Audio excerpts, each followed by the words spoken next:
In this video, I will teach you how to copy or transfer AppSheet app.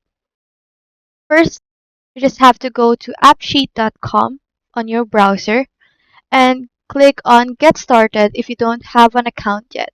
You just have to sign up using your Google or Microsoft account.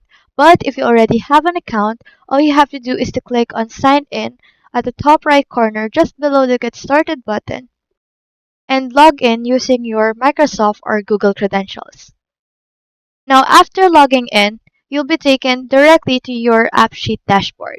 You will be able to see the apps that has been shared to you and the apps that you own. Now, to see personally your app or view the existing apps that you have, all you have to do is to go to your own By Me section right here, and you'll be able to see all the apps that you have created on your AppSheet website. Now, to copy or transfer AppSheet app, all you have to do is to find the app you want to copy. Let's say right here. All you have to do is to click on this three dots menu next to the app name and select Copy App. Then select Copy right here. Now you'll be asked to name the copy and choose if you want to copy the data as well.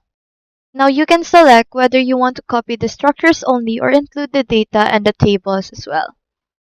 If you're just creating a template, choose structures only. For a full duplicate, you can check both options like this one.